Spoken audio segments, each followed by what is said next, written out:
Hai pendengar semua, selamat datang dan mendengarkan audiobook dari Audiotun. Kita lanjutkan novel karya K.L. Nurmala yang berjudul Tuan Muda yang Terhina dengan pengisi suara Restika. Dan inilah episode yang ke-28, Merasa Kehilangan. Selamat mendengarkan. Hai, gadis cantik pemberi roti. Sejak pertama kali mata ini menangkap wajahmu, tak pernah bisa aku melupakanmu. Dan sejak pertemuan itu juga, aku jadi tahu rasanya merindu. Dipertemukan kembali denganmu dalam sebuah pernikahan adalah hal terbaik dalam hidupku. Aku belajar apa itu cinta hanya ketika aku bersamamu. Aku telah mencintaimu untuk waktu yang lama, dan aku tidak akan membiarkan masalah kemarin memisahkan kita. Jika kita ditakdirkan bersama, aku percaya akan ada jalan untuk kembali. Suamimu, Arjuna. Natasha menatap horor lembar kertas itu. Apa maksud semua ini? Gadis pemberi roti. Siapa yang dia bicarakan? Aku. Ada-ada saja. Memangnya aku penjual roti? Gerutu Natasha. Jalan untuk kembali. Maksudnya? Natasha kembali bergumam. Natasha membaca lagi surat itu sambil tersenyum tipis. Namun kemudian ia teringat pada kejadian malam tadi. Natasha tersentak dan bergegas keluar kamar. Sambil menuruni tangga, Natasha melihat ke sekelilingnya. Hatinya mulai gusar saat tak melihat Arjuna dimanapun juga. Hanya ada Adipura, Inge dan Kania. Lalu di mana Arjuna? Apa mungkin dia benar-benar pergi setelah diusir berkali-kali? Apa yang kau lakukan, Tasya? Kau mencariku? Natasha terperanjat dan menoleh ke arah suara. Matanya mendelik melihat Joshua berdiri tepat di belakangnya. Tanpa berkata-kata, Natasha meneruskan langkahnya, menanyakan Arjuna kepada setiap pelayan yang ditemuinya. Natasha tidak menyadari Joshua sampai menelan saliva melihat ia yang masih mengenakan gaun tidur tipisnya. Sementara itu Adipura dan Inge merasa heran dengan sikap Natasha. Tasya, aku juga tidak melihat Arjuna sedari tadi. Kau yakin tidak mengurungnya di kamar mandi? Ujar Inge dengan senyum mencemooh. Kalau aku mengurungnya, untuk apa aku susah payah mencarinya? Dasar bodoh. Sahut Natasha kesal. Inge mengepalkan tangan menahan geram. Begitu juga dengan Kania yang mendelik tak suka. Tak lama kemudian seorang pelayan menghampiri Natasha, memberitahukan bahwa semalam security melihat Arjuna keluar rumah dengan mengendarai motornya. Jadi dia belum kembali? Tanya Adipura datar. Dia tidak akan kembali. Kau puas? Tanya Natasha ketus dan beranjak dari duduknya. Baguslah kalau dia sadar diri. Dan kau, Natasha, tidak ada alasan menolak Tuan Muda Al-Fatih lagi. Ujar Adipura menegaskan. Persetan dengan Tuan Muda itu. Aku tidak akan berpisah dengan Arjuna. Camkan itu.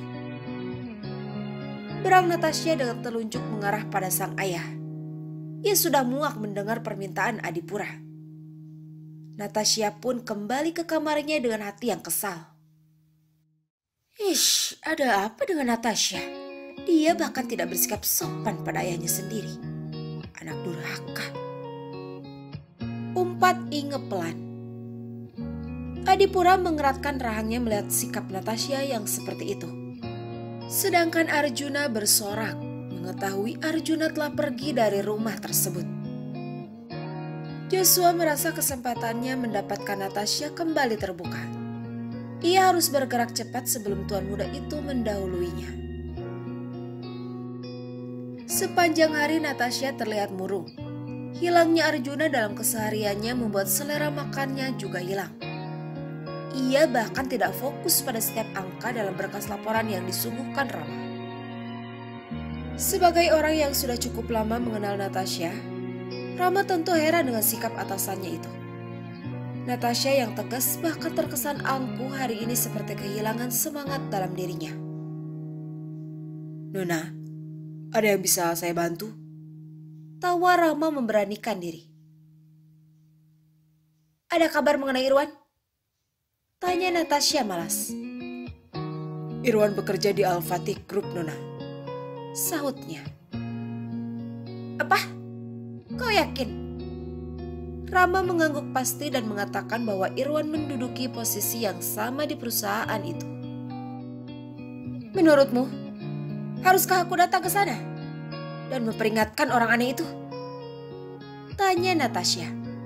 Bagaimanapun juga tuan muda itu sudah sangat baik padanya. "Orang aneh? Maksud Anda siapa, Nona?" "Tuan muda itu. Menurutku dia aneh. Apa aku harus memperingatkan dia dan memintanya bekerja sama untuk menjebak Irwan?" "Saya tidak bisa menyarankan itu, Nona. Keputusannya ada di tangan Anda. Tapi saya sudah meminta orang untuk membuntutinya," sahut Rama. "Aku juga tidak mau berurusan dengan orang aneh itu," ujar Natasha pelan. "Rama, apa menurutmu Arjuna ada di sana? Di Al-Fatih Group?" tanya Natasha lagi. "Mas Arjuna?" gumam Rama heran. "Iya, aku pernah bertemu dengannya di sana. Dan ada kemungkinan kalau Arjuna melamar pekerjaan di sana. Bagaimana menurutmu?" Rama terdiam. Ia kembali mengingat sosok pria yang kemarin masuk ke mobil mewah milik tuan muda. Apa itu Arjuna? Tapi dilihat dari gestur asistennya, sepertinya dia sangat menghormati pria itu. Kalau itu Arjuna, rasanya mustahil. "Hei, kau mengabaikanku," tegur Natasha. "Tidak, Nona. Saya tidak mungkin seperti itu," sahut Rama. Apa yang tidak mungkin? Dia juga mengatakan tidak akan meninggalkanku. Tapi kenyataannya dia pergi begitu saja," ujar Natasha setengah bergumam. Rama mengernyitkan dahi dan bergumam dalam hatinya. "Mas Arjuna pergi? Kemana?" Rama menoleh ke arah pintu dan berlalu membukanya. "Ada apa?" tanyanya datar dengan tatapan yang mengarah pada rantang makanan yang dibawa seorang security. "Ada yang menitipkan ini untuk Nona muda, Pak," sahut security itu. "Dari siapa?" "Katanya dari tuan muda, Pak," sahut security itu lagi. Rama menilik rantang itu, kemudian mengambilnya. Melihat apa yang dibawa Rama, Natasha mengernyitkan dahi. Entah mengapa, rantang itu langsung mengingatkannya pada Arjuna. Kilasan bayangan Arjuna yang datang membawakannya makan siang melintas dan itu membuatnya tersenyum sekilas. "Nona, Anda akan membukanya?" Natasha terenyak dari lamunannya dan meminta Rama membuka rantang makanan itu. Natasha sangat mengenali aroma yang tercium dari dalam rantang itu. Ini aroma masakan Arjuna. Tapi, lagi-lagi Arjuna. Pria itu bahkan tidak bersedia tinggal di sisinya setelah semua yang terjadi di antara mereka. "Silakan Nona, selamat makan. Saya permisi." Natasha mengangguk pelan sambil menatap makanan yang tiba-tiba membuatnya sangat lapar. Apa ini dia yang buatnya? Tapi security tadi bilang ini dari orang aneh itu. Gumam Natasha sembari mulai menyendok dan menyuapkan makanan itu ke mulutnya.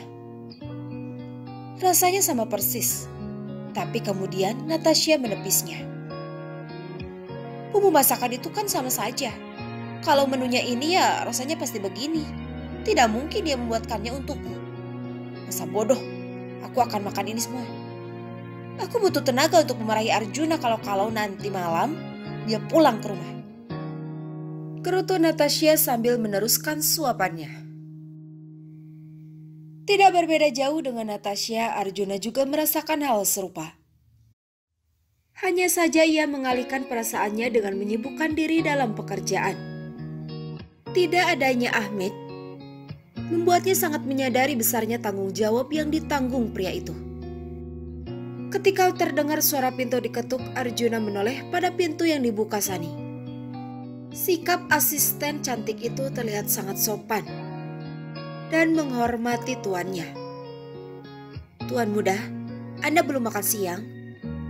ujar Sani mengingatkan. "Apa makanannya sudah sampai pada istriku?" "Sudah tuan muda," sahut Sani. "Pergilah makan siang. Jangan khawatirkan aku." "Tapi tuan muda, aku akan makan nanti. Sebentar lagi ini selesai," sahut Arjuna. Sani mengangguk dan pamit meninggalkan ruangan itu. Arjuna kembali berkutat dengan pekerjaannya. Baginya, mencium aroma masakan yang tadi ia buat untuk Natasha sudah cukup untuk mengganjal perutnya. Membayangkan Natasha sedang lahap membuat Arjuna mengulumkan senyumnya. "Selamat makan, Tasya. Aku akan sangat merindukanmu. Terkadang sebuah perpisahan dapat menyadarkan kita akan arti dari kehadiran seseorang. Aku berjanji, ini hanya sementara. Setelah ini, aku berharap kau bisa lebih menghargai kebersamaan kita. Dan tentunya menyadari betapa berartinya dirimu bagiku." Bersambung. Episode ini telah usai. Jika suka, jangan lupa tekan tombol favorit di audiobook novel ini. Terima kasih telah mendengarkan. Kalau kamu mau dengar audiobook lebih banyak dan gratis, segera download Audiotune.